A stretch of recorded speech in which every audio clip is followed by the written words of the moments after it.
네. 자꾸 이제 고무신 얘기가 나와서 어떤 디자인인지 사이즈는 조금 안 맞는데 살짝만 보여드릴게요. 자, 이런 느낌. 사이즈 너무 안 맞는데. 네, 이런 느낌입니다. 네, 보셨죠? 네, 아주 가벼운 거. 이게 뭐 우리 고무신 느낌이 난다고는 하시는데, 그러니까 그게 이제 트렌드라는 거예요. 네. 예, 딱 보면 저도 얘기했잖아요. 예전에 그 어르신도 신던 신발 같다고. 근데 그게 이제 트렌드라는 겁니다. 예, 그게 그렇게 자꾸 바뀌는 거고 또 K-팝 데몬 헌터스 보셨잖아요. 네. 네, 그렇게 우리의 것이 또 전 세계적인 것으로 바뀌어 나가고 있습니다. 자, 힙하잖아요. 네. 자, 그러면 우리 박병창 이사님 모시고 또 고무신 토크 한번 이어가 보겠습니다. 어서 오십시오, 이사님. 어서 오세요. 예, 안녕하십니까. 네, 어릴 때 고무신 또 신으셨죠? 아니, 안 신으셨나? 우리가 그런 세대는 아닌 것 같은데. 저도 안 신으셨어요, 어릴 때 고무신? 아닌 것 같은데. 아, 기억이 그래서- 안 납니다. 그럼 어릴 때부터 그냥 나이키 신고 뭐 그러셨어요? 아니요, 나이키. 이사님 확실히 고급지셔. 저희 기억이 안 나네요. 어릴 때 기억이. 알겠습니다. 저는 이제 제일 어릴 때는 고무신 좀 신다가 예. 정말요? 어릴 때 그러다가 이제 슈퍼카미트 뭐 이런 게 좀 나왔어요. 타이거 이런 거 좀 나오고 아니에요? 아니 그러니까 네. 그거 나오기 전에 네. 고무신 세대는 아니지 않나요? 그냥 이름 없는 우리 그냥 운동화 신지 않았나요? 맞아요. 운동화가 저 있었어요? 이름 없는 운동화 신었는데. 그러지 나 않았나? 동대문 가서 막. 그냥. 그래요? 이것도 약간 또 여러분의 검증을 받아봐야 되겠네. 80년대 초, 그쵸? 70년대 후반, 80년대 초 요때 주로 뭘 신는 이제 타이어표, 기차표, 왕자표 여기 세 개가 이제 3대장이었거든요, 신발은. 좀 역사로 배웠죠 그걸. 모르겠네. 저는 그렇다 치고. 자, 그럼 박 기자. 그래 까발로 뭐 이런 거 있었고 월드컵 이런 거 있었죠. 네.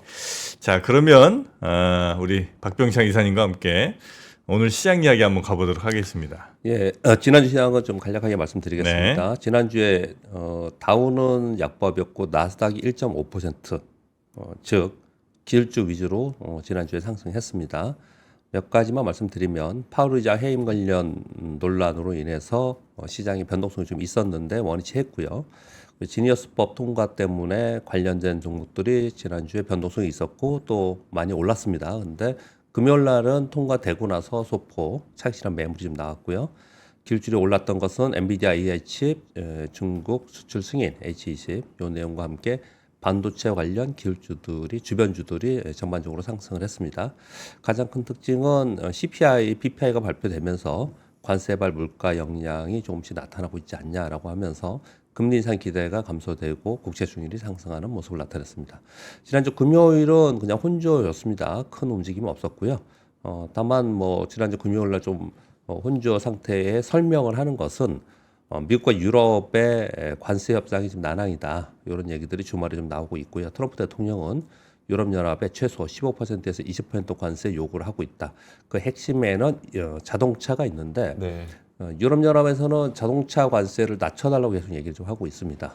트럼프 대통령이 그걸 지금 물러서지 않고 있기 때문에 요즘 난행이 되고 있다. 이렇게 보시면 될 것 같습니다. 네. 전체적으로는 길주 위주로 상승을 했고 시장 전체는 뭐 크게 움직임이 지난주에는 없었습니다.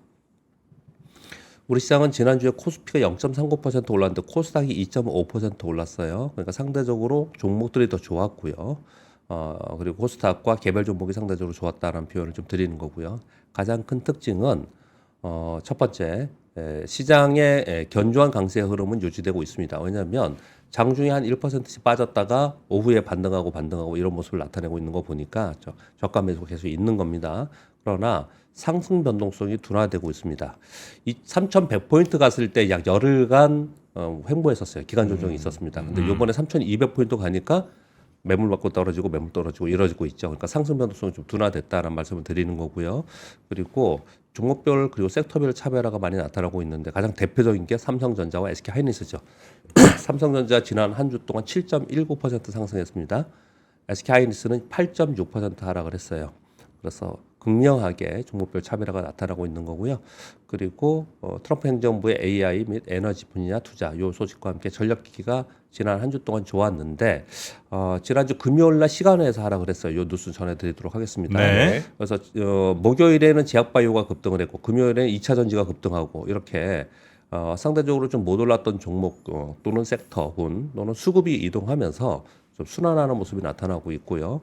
그래서 그동안에 좋았던 쪽은 좀 쉬었다 올라가고 이러고 뭐 나머지들은 이제 순환하면서 올라가고 있는데 연속성이 있는가는 좀 지켜봐야 되는 부분이긴 하지만 지금 수급적으로는 이제 순환하고 있다라고 보시면 될 것 같습니다. 뉴스에서 바로 두 가지를 말씀드릴 건데요. 네. 하나는 지난 금요일 날 포스코 퓨처엠이 19.5% 올랐고요. 에코프로비엠이 9%, LLF가 12.8% 올랐는데 요건 설명을 드리려는 이유는요. 주가가 저점에서 또는 고점에서 뭐 2%, 3%씩 움직이는 것들은 큰 의미를 두지 않습니다. 네. 그러나 이렇게 10% 이상, 20%씩 올랐을 때는 변화가 생긴 거예요. 그 변화가 무엇인지를 체크를 좀 할 필요가 있는 거고요. 그리고 이제 금요일날 시간회에서 일부 전력기기 종목 몇 개 종목이 좀 비교적 큰 폭으로 하락을 했어요. 네. 여기 오늘 영향을 받을 텐데 그 뉴스를 전해드리도록 하겠습니다. 먼저 전력기기의 몇 개 종목이 빠진 부분은 시간회에서 하락한 부분은요. 일진전기와 HD 현대일렉트릭이 담합 문제로 인해서 공공 입찰에 제한된다라는 이게 공시가 나왔습니다. 6개월 동안 공공 입찰을 못 한다. 예. 예. 공정 공시가 나왔고요. LS 일렉트릭은 아니었나 보죠?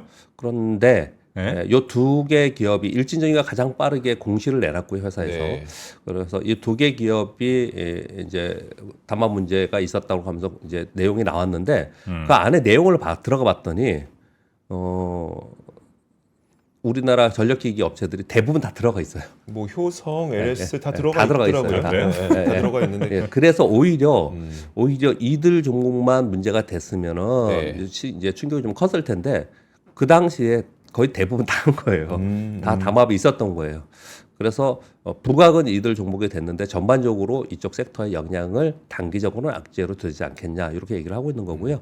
그런데 이제 시장에서는 단기 악재로 받아들이고 좀 중장기적으로는 그냥 노이즈일 뿐이다라고 해석을 좀 하더라고요. 네. 이유는 첫 번째는 집행정지 가처분 신청을 할 거다. 그래서 이제 그 사이에 어느 정도 기간을 지날 거다. 이런 얘기를 좀 하고 있는 거고요.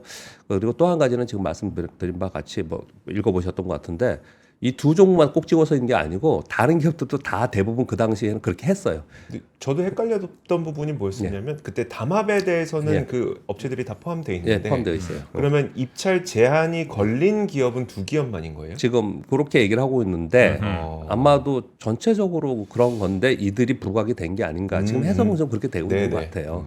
근데 그렇다면은 예전에 왜 보면은 건설도 건설 담합, 네. 제약주 제약 담합 뭐 이런 거 있었잖아요.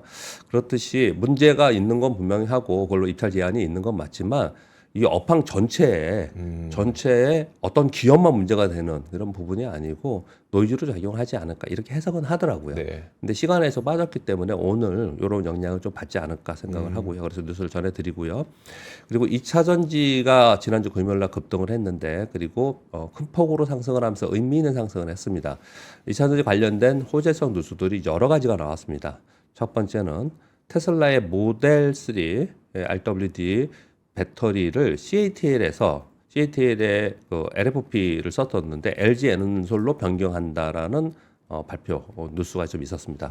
주행거리 향상을 위해서 NCM으로 변경한다는 뉴스가 있었고요. 그리고 제가 금요일 아침에 이걸 그냥 넘어갔는데 읽어드리면서 미국이 중국산 흑연 음극재 93.5%의 관세 부과 결정한다라는 발표가 목요일 날 있었어요. 93.5%요? 예, 예. 요 내용과 함께 100% 하지 뭘 93.5야. 참나. 아니 93.5 매기기가 계산하기가 더 귀찮지. 고민한 것 같잖아요. 자기들은 계산했겠죠. 퍼센트를 계산을 했겠죠. 100%는 심플하게 하지. 요게 우리한테는 기회가 되지 않겠냐라는 게 있었고요. 그보다 더 제일 컸던 건 뭐냐면 중국의 리튬 생산 기업 하나가 생산 중단 결정을 했습니다.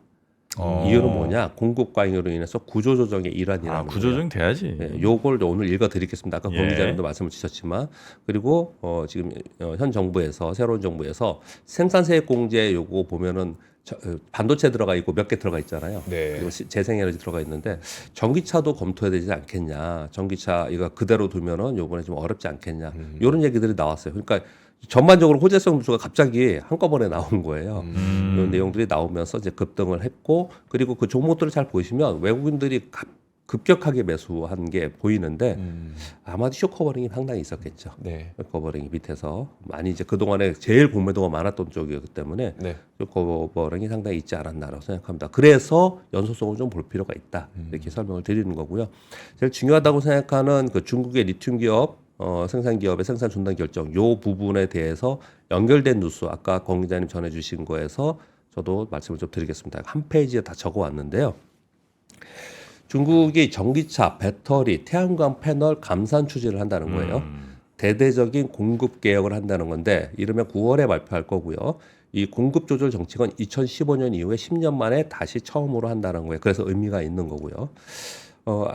시진핑 주석은 모두가 AI와 전기차 등 특정 산업에만 매달려 있다. 이 얘기를 하니까 리창이 곧바로 전기차 영역에서 나타나는 각종 비이성적인 경쟁 현상을 해결하기 위해 경쟁 질서를 실질적으로 규범화해야 된다라는 얘기를 했습니다. 추가 설명을 좀 드리면 과잉 생산과 출혈 경쟁이 철강과 시멘트 등 전통 굴뚝 산업뿐 아니라 첨단 산업으로 확산해서 디플레이션 압력이 확대되고 있다. 중국은 계속 디플레이션 얘기를 하잖아요. 네. 그래서 좀비 기업을 퇴출하고 노후화 공장 퇴출하고 지방 정부의 과도한 보조금을 제한해서 생산 능력 조절해서 과도한 가격 경쟁 완화를 목표로 하고 있다. 아마도 산업별로는 최대 30% 규모의 감산이 이번에 되지 않겠냐. 이 굉장히 큰 뉴스예요. 이 뉴스는요. 우리 산업에도 이 섹터에는요. 근데 여기에 하나만 더 붙이면은 전 세계 디플레이션을 중국이 수출하고 있다. 미국과 유럽이 계속 얘기를 하고 있거든요. 그러면서 요 영향도 있지 않겠냐. 그러면서 향후에 미중 간 그리고 유럽과 중국 간의 무역 협상에 좀 지렛대로 삼으려고 하는 게 아니냐. 이런 해석도 좀 나오고 있습니다. 그런데 이 뉴스는 굉장히 큰 뉴스입니다. 여기에 지금 배터리 들어가 있고 전기차 들어가 있잖아요. 네. 전반적으로 이런 뉴스가 호재가 돼서 지난주 금요일 날 이런 현상이 나타났다. 이 설명을 좀 드리고 있는 겁니다. 그래서 이 두 가지는 단기적으로 영향을 좀 줄 수 있는 그런 부분입니다. 우리 시장도 3,200포인트 가고 나서는 살짝 좀 상승 변동성이 둔화되는 그런 모습을 좀 나타내고 있습니다. 그 부분에 대해서 추가 설명을 좀 드리면 미국도 신고지수 경신 후에 상승 변동성은 좀 둔화되고 있는 그런 상황이에요. 거기다가 이번 주부터 실적 피크 주간으로 들어갑니다. 이번 주에 테슬라와 알파벳 실적 발표가 있고 다음 주에 뭐 애플 있고 다 있거든요. 그래서 실적 발표에 따라서 종목별 차별화가 나타날 텐데 눈높이가 좀 낮아진 상황이긴 맞지만 전반적으로 관세를 이유를 들면서 좀 보수적인 가이던스를 내놓고 있는 경향이 네. 요즘에 있어요.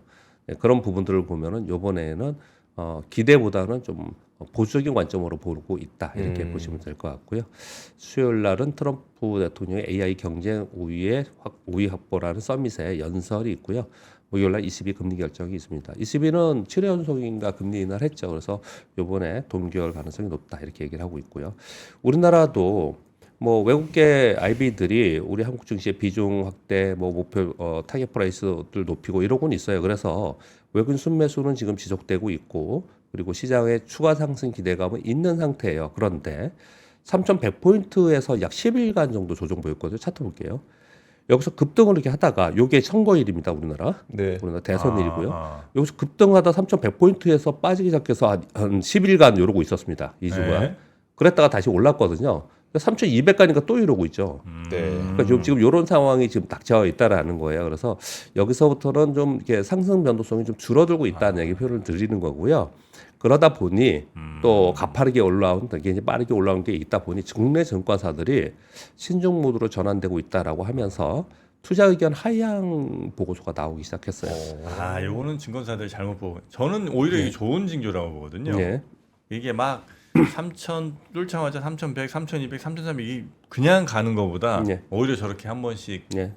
뭐 열흘 일주일씩 이렇게 네. 약간 조정 내지는 네. 하여튼 좀 숨 고르면서 올라가는 게 오히려 더 탄탄하게 가는 거다. 원래 탄탄하죠. 그게 그렇게 가는 게 더 탄탄하죠. 저는 그렇게 봅니다. 네, 맞습니다. 근데 네. 그게 기간 조정이냐 지수 조정이냐 이제 그렇죠, 차이가 좀 그렇죠. 있고요. 예, 예. 근데 지금은 기간 조정으로 가고 있는 그런 상황이에요. 예. 현재는요. 네, 그런 가운데 투자기관 하향 보고서가 나온 기업들은 미래에셋증권, SK하이닉스, 한전, KPS, BHI, LI, 넥스원 뭐 이런 것들이고 그리고 증권사들이 자사주 많이 있다는 증권사들 많이 올랐는데 이거 네. 너무 과도하다 이런 얘기들을 지금 하고 있어요. 근데 이 보고서를 보면서 저는 또 어떤 느낌이 들었냐면요. 시장이 좀 세졌구나. 그리고 시장에 대한 신뢰가 좀 더 높아졌구나라는 생각이 들었어요. 네. 왜냐? 시장이 약하면요. 이렇게 투자 의견 하향 보고서 막 못 내놓습니다. 못 내놔요. 아 그래요? 예, 예. 시장이 약한 상태에서 맞아. 이런 거 나왔다가 두들겨 맞으면 네. 정말 욕 바가지로 먹습니다. 근데 지금 시장이 이런 정도 내놔도 되는 시장으로 됐구나. 저는 그렇게 생각을 했어요. 네. 저는. 그래서 시장에 대한 신뢰, 자신감은 좀 생겼구나 더 그렇죠, 그런 그렇죠. 생각이 좀 그러네요, 들었고요. 그러네요. 그리고 우리나라 역시도 본격 실적 시즌에 진입해서 이제부터 실적 중심으로 움직이는 모습이 나타나는데 이제 이런 게 있더라고요. 보니까 주가가 이번 상승 대열에 동참하지 못한 섹터나 종목들 있잖아요. 네. 얘들은 워낙에 지수는 올라왔는데 못 올랐기 때문에 실적 미스가 나와도 요번에 저점일 수도 있다. 이런 표현을 좀 쓰고요. 삼성전자가 그랬잖아요. 네. 그랬는데 또 반대로 그냥 지금 보면 신종 모드로 전환했다면서 막 올라온 거 있잖아요. 네. 얘네 실적이 좀 안 좋으면 얘네 또 영향을 받아요. 네, 그런 부분도 생각해야 되고요.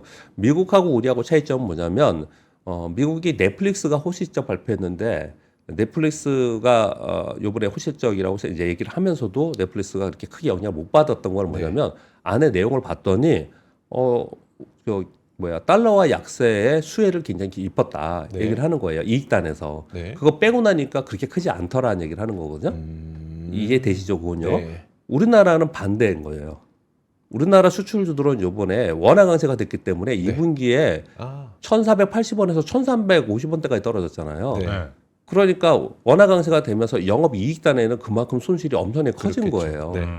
그 부분을 감안을 올해 2분기의 실적에선 상당 부분 지금 시장에서 생각을 하고 있다라는 거예요. 그렇게 차별해 볼 필요가 있을 것 같습니다. 네. 자, 요거는 코스피 지수 일봉 아까 보여드렸고요. 요 주봉이고요. 중간에 이렇게 좀 주춤주춤 하다가 또 크게 올랐다 또 주춤하는 그런 모습을 나타내고 있고요. 자, 이거 월봉입니다. 가끔가다 월봉을 볼 필요가 있어요. 일봉이나 이런 거 보면은 이게 지금 어떻게 될지 모르잖아요. 네. 보면.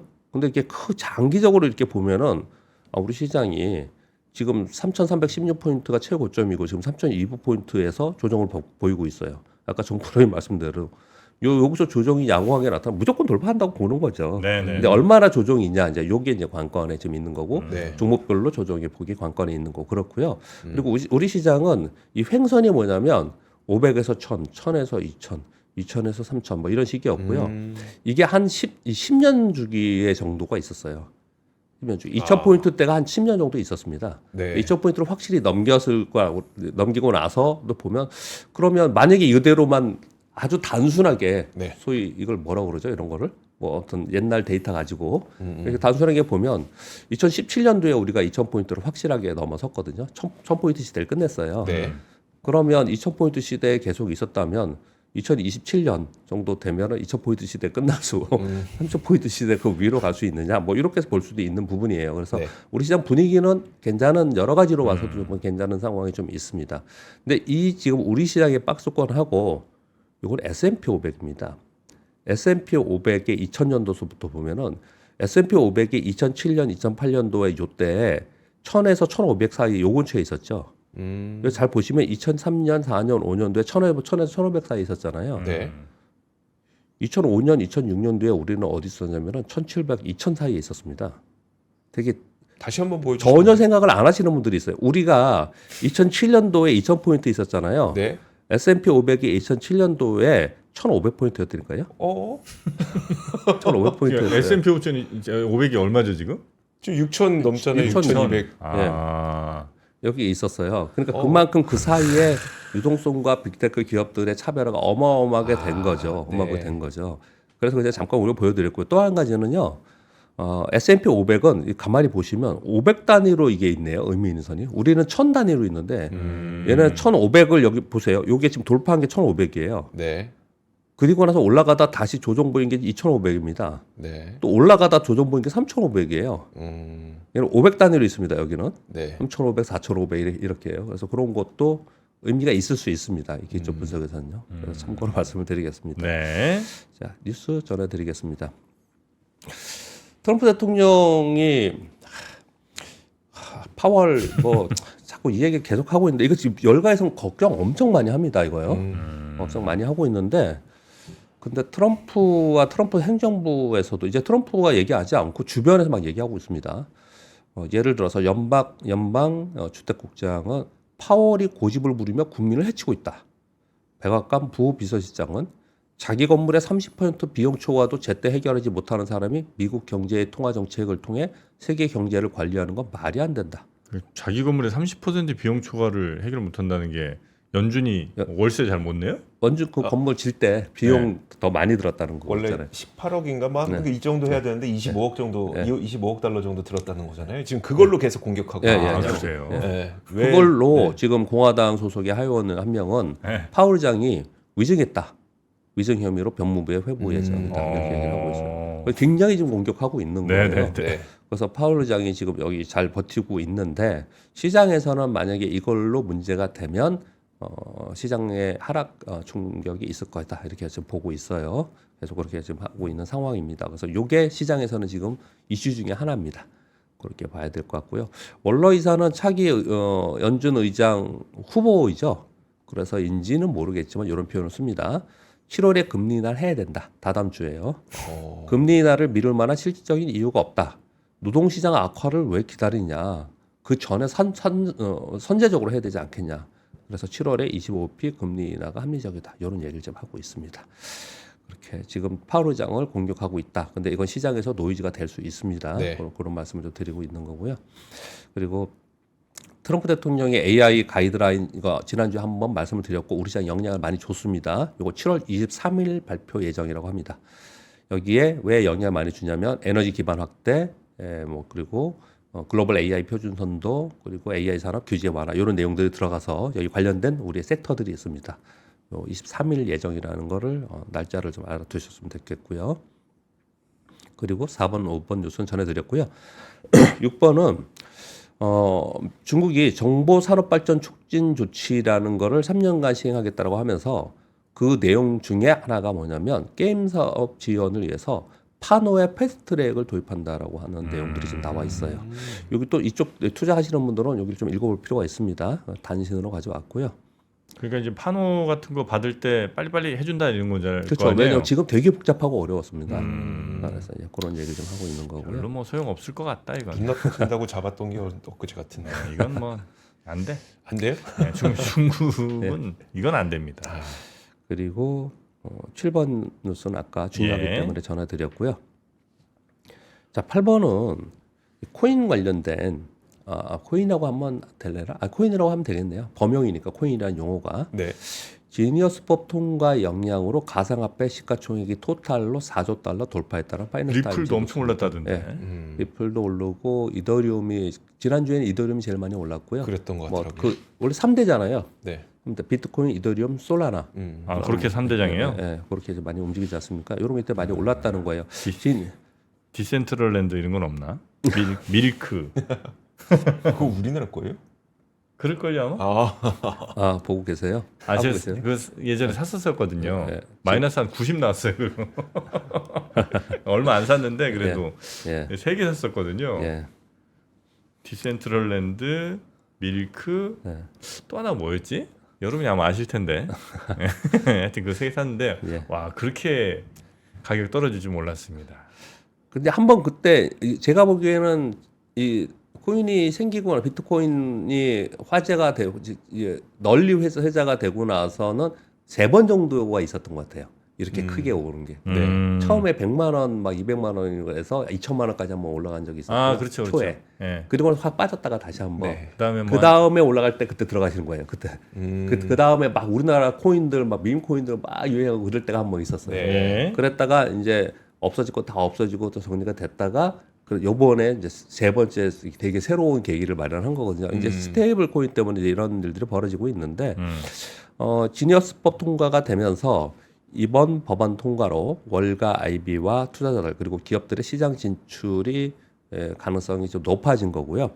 규제를 명확하게 하고 암호화폐, ETF 및 상품이 다양화되면서 시장에 돈이 더 많이 들어온다는 거예요. 최근 10일간만 해도 비트코인 ETF에 약 57억 달러가 들어왔고 이더리움 ETF에 약 28억 달러가 들어왔다는 거예요. 근데 제가 비트코인을 설명하기 위해서는 이걸 가져오는 건 아니잖아요. 네. 제가 여기 시황 얘기하면서 코인 얘기하는 게 아니고 시황과 연계되어 있기 때문에 설명을 드리는 겁니다. 계속 네. 말씀을 드리지만 그 다음부터 내용을 한번 읽어보시면요. 트럼프 대통령이 퇴직연금 운용 자산에 네. 암호화폐와 사모펀드를 허용하겠다는 행정명령을 추진하고 있다고 합니다. 미국 퇴직연금 401k 대표적인 퇴직연금인데 네. 운용규모 약 9조 달러 되잖아요. 요거에 암호화폐도 살 수 있게 하겠다라는 얘기를 좀 하는 거예요. 퇴직연금이 암호화폐를 살 수 있게 제가 한다. 그냥 쭉 읽어드려볼게요. 트럼프 미디어, 트럼프 가문들이 지금 운영하고 있는 2.5억 달러 규모의 암호화폐 준비금을 조성할 것이다라고 지금 얘기를 하고 있고요. 트럼프 대통령은 CBDC는 지금 일단 CBDC를 하지 못하게 해놓고 있어요. 네. 영구 금지를 법으로 확정할 것이다. 이렇게 얘기를 좀 하고 있는 거거든요. 자, 요 뒤에 내용들을 좀 읽어보면은 당연히 이런 생각을 하겠죠. 엘리자베스 워런인가? 그 앞에 이름 모르겠죠. 워런 그 연방 상원 의원이 있습니다. 민주당 의원인데요. 가상화폐가 전통적인 금융시장과 가까워질수록 시장 붕괴 시 심각한 위험을 초래할 것이다. 자, 여기까지 제가 가져왔는데, 그러니까 이런 거예요. 시장이 지금 이쪽 방향으로 분명 가고 있는데 그 가속 페달을 트럼프 대통령이 밟고 있어요. 네.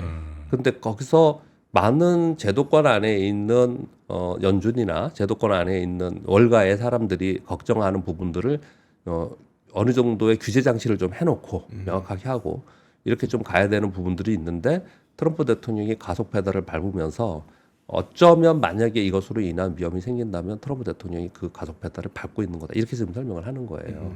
이런 부분들이 한편으로 있습니다. 그래서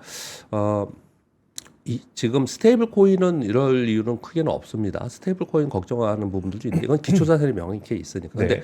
그것으로 인해서 기초자산이 무너질까봐 뭐 이런 얘기를 하더라고요. 이해되시죠? 그러니까 네. 스테이블 코인 시장에서 문제가 돼서 기초자산이 국채 시장에서 문제가 될까 봐 네네. 이런 걱정들을 좀 하고 있는 건데 그걸 떠나서 지금은 스테이블 코인만이 아니고 다른 코인들도 같이 이번 계기에 뭔가 좀 전부 다들 막 위로 올라가고 분위기가 바뀌어 있는 상황이에요. 바뀌어 있는 상황이에요.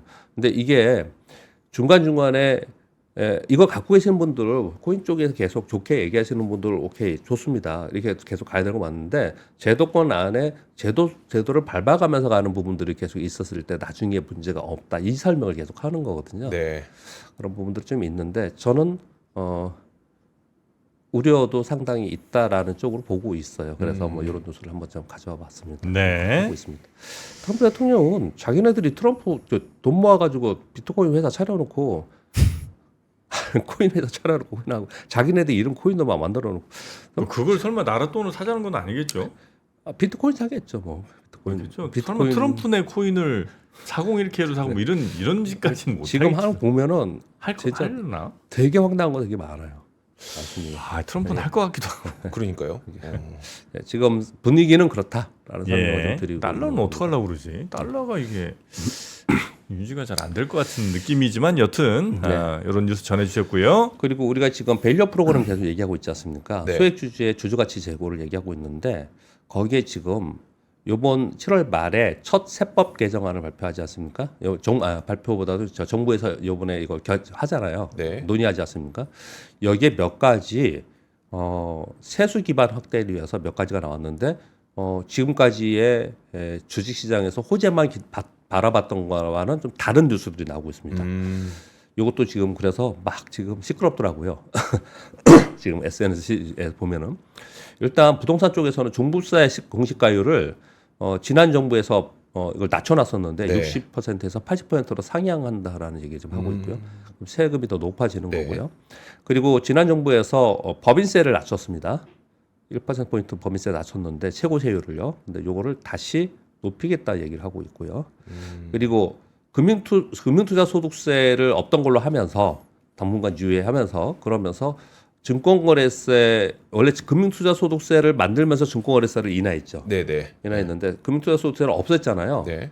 지금 안 하고 있지 않습니까? 그렇죠. 근데 증권거래소에는 인하한 그대로 있잖아요. 그럼 이걸 다시 좀 올리자 얘기를 좀 하고 있고요. 그리고 감액 배당 과세 이거 지금 이거 뭐냐면 그 자본을 가지고 배당을 하는 거는 세금을 안 매긴다. 왜냐하면 투자한 걸 돌려주는 거니까. 네. 근데 이거 과세로 지금 검토하고 있다 얘기를 하고 있고요. 제일 시끄러운 게 마지막입니다. 대주주 양도소득세 기준이 있잖아요. 네. 이거 지난 정부에서 10억에서 50억으로 상향했죠. 네. 이걸 다시 10억으로 낮추는 걸 추진하고 있다라고 얘기를 좀 하고 있습니다. 다른 것들도 굉장히 다들 영향이 시장에 주겠지만 대주주 양도세 기준 금액을 다시 10억으로 낮추면 얘는 시장에 이거는 다시 아마 크게 시끄러울 겁니다. 왜냐하면 지금의 모든 자산 가치가 다 올라서 네. 올라서 10억이 대주주의 기준이냐라는 거예요.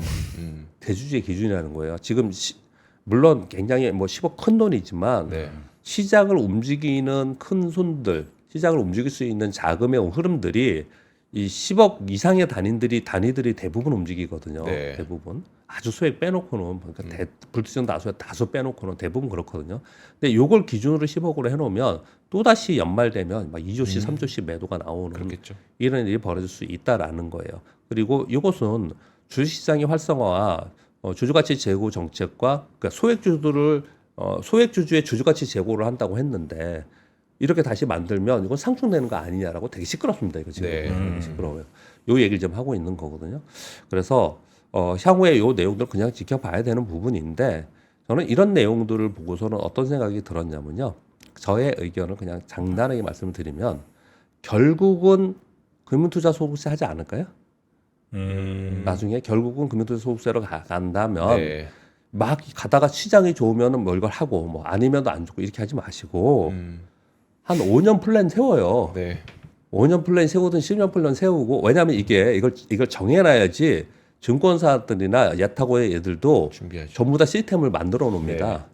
그러니까 5년 플랜, 10년 플랜 해놓고 그러면서 나중에 여기서 소득이 나오면 세금을 이만큼 낸다라고 하면서 대신 소액주주들의 IS 계좌가 그래 중요한 거예요. 네. 일본은 IS 계좌 굉장히 역할을 거의 했습니다. 그래서 금융투자 소득세를 향후 장기 플랜으로 해놓고 그 사이에 이 소득세를 내가 감면받을 수 있는 장치들에 내가 미리미리 개인들이 준비하게끔 하고 네. 뭐 계좌들을 만들든지 그런 준비를 좀 하게끔 하고 그리고 시스템적으로도 어느 해는 벌고 어느 해는 손실 났을 때 이걸 합산해서 한다는 거잖아요. 이게 되게 어렵거든요. 그래서 지금 본인들이 하라는 거 있잖아요. 지난번에는. 투자자 본인이 증명하라는 거 이걸 하라는 거예요. 네네. 그러지 않고 이거를 원천실수로 다 하게끔 할 수 있도록 시스템을 만들어줘야 되거든요. 그래서 이게 갑자기 내년에 하겠다 이런 식으로 하지 말고 이 지금 세금 정책도 다 똑같습니다. 네. 지금 저걸 한다는 거잖아요. 그 배당에 분리과세 한다는 거지 않습니까? 배당에 대해서는 분리과세 한다라는 거 하고요. 그러면 이런 부분들은 소액주주를 위해서 하는 것들이잖아요. 또는 비과세 계좌들을 만들고 예전에 저런 거 많이 했잖아요. 뭐 얼마 연봉 얼마 이하의 근로자들은 비과세하는 계좌를 만들고 근로자 우대 뭐 계좌, 이런 것도 있었잖아요. 네. 이런 것들을 좀 풍부하게 해주고 하고 기본적인 소득이 있는 데서 뭐 낸다고 하는 거니까 세금 낸다고 하는가 그렇게 가는 거를 이거를 다 합쳐갖고 5년짜리 플랜을 사오든지 이렇게 해와야지. 이거 지금 가만히 보니까 요즘에도 계속 한동안은 주주가치 제고 얘기가 막 나오다가 또 세금 얘기 또 나오면은 세금 얘기 또 막 떠들고 이런 식으로 해서 떠들다가 말 것 같은 거든요. 네. 또 그런 생각이 이번에 좀 들었습니다. 그래서 그런 말씀을 한번 드려보고요. 네. 그리고 10번, 11번 수는 안 해도 될 것 같네요. 뭐 한국갤럽에서 네. 재테크 조사 뭘가 제일 좋겠니 설문조사 했더니 처음으로 20년 만인가 처음으로 주식이 31%로 1위가 됐다라는 오. 그런 내용이 하나 있고요. 근데 그보다 더 재밌게 본 게 요거예요. 50대가 주식 선호도가 42%, 40대가 41%, 30대가 36%, 20대는 30%. 물론 뭐 현금 여력 때문에 그럴 수는 있겠지만은 전반적으로 이런 좀 차이점이 크게 있었다라는 게 있었고요. 그리고 젠스랑 CEO는 지금 주식 매도를 좀 계속 하고 있습니다. 네. 정말 부러운 수치입니다. 전체 4조 달러니까 그 중에 뭐 2억 달러 파는 거는 뭐 진짜 세 발의 피인데 그래도 계속 요거를 좀 팔고 있기 때문에 조금 둔화되는 그런 모양 좀 나올 수 있을 것 같습니다. 아, 이 돈 다 뭐 하려나? 이런 분들은 꼭 또 새로운 투자를 하시더라고요. 아, 이 돈으로? 네. 아, 그래요. 에휴, 알겠습니다. 지금 테마에서 뭐 살 생각하셨죠? 아니 그러니까 2억도 아니고 2억 달러. 네. 한 거의 2,600억 그 그쵸. 정도. 와, 그것도 일부만 판 이게 걸까요? 아주 일부분 판 거예요, 이게. 일부인데 2,600억. 도대체 테무에서 얼마나 살 수 있을까? 테무를 살 수는 없겠구나. 테무를 그래요. 하여튼 뭐 젠수랑 여튼 큰 시장에서 놀아야 됩니다. 네. 큰 시장 구경하려면 또 미국 한번 가봐야겠죠. 그렇죠. 자, 미국 투어 이번에 8기 전원경 교수님. 그래서 미국 뉴욕에 있는 뭐 모마라든지 매트, 구겐하임 세계 7대 미술관 요거 다 관람하는 그래서 네. 이 전원경 교수님과 함께 이런 작품 저런 작품 설명도 함께 듣는 정말 귀한 시간이 될 것 같고요. 요거 지금 한 10석 정도 아마 남짓으로 있는 것 같습니다. 별로 네. 홍보도 안 했었는데 네. 이미 입소문이 좀 난 것 같고요. 그래서 그렇게 함께 하실 분들 또 함께 그 투어 하신 그 기수별로 네. 그분들이 또 네트워크를 이렇게 또 하시는 경우들이 있더라고요. 그럼 또 자산이죠. 네, 그런 것들도 한번 같이 누려보시면 어떨까 싶네요. 자, 하여튼 저희 링크가 있으니까요. 그 미국 투어 8기 추석 황금 연휴에 떠나는 8기 미국 투어도 한번 생각해 보시고요. 자, 우리 박병창 이사님은 여기서 보내드리겠습니다. 대단히 고맙습니다. 감사합니다. 내일 감사합니다. 뵙겠습니다.